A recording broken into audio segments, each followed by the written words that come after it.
خفه کېږئ مو بعضې وروڼه خویندو ته د مانځه رکعتونه هم نه دي معلوم.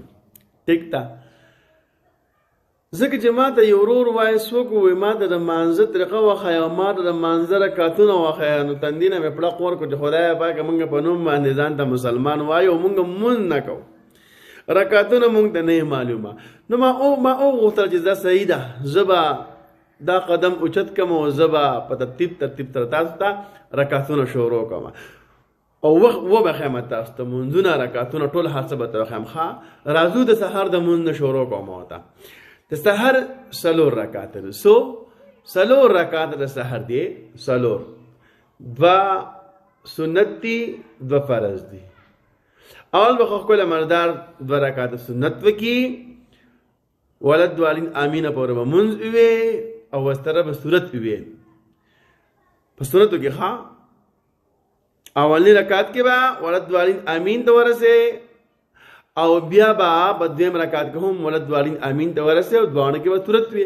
چې کوم صورت تاته یاد دی دا هم کولی شي. تاسو ته یو صورت هم نه دی یاد او تاسو ته قل هو الله احد الله الصمد لم یلد دا ټول صورت ته یاد دی، نو په دې هم کولی شي. بیا به د هغې نه وروسته 2 رکعته فرض وکړي. ټیک ده، خو که نارینه یې نو تاسو به جومات ته خو کلي مالدار لاړ شي او که په کور کې یې نو تاسو زنانه یې تاسو په کور کې وکړي.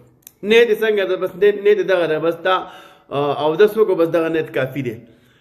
نیت دغه نیت په خولې سره هم دغه نیت ته، په زړه سره هم دغه نیت ده. په خولې سره داسې نیت مو وکړو د زړه د خلاص 2 رکعات سنت مونځ ادا کوم، خاص خدای لره مخ مې د کافي شریبي په دې حاضر وخت الله اکبر خبره ختم. بس که په امام پسې خاص خدای لره مخ مې د کافي شریبي او په دې امام پسې الله اکبر، بس دا قشل دا نه چې باید ته دې رټه لګولي، نه نه نه نه، چې نیت مو کو د زړه خلاص او 2 رکعاته فرض او په دې حاضر امام پسې خاص خدای لره مخ مې د کافي شریبي دې وم نه، بس کافي دی نیت ستا، بس نیت کافي د الله اکبر.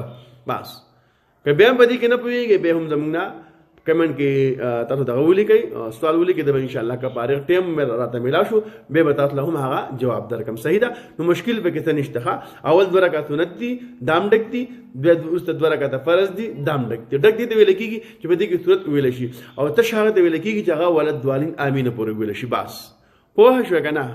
زه در په خپل عمل وکړئ، ثواب پنت باندې مخکې ورسوئ چې فایده عامه شي.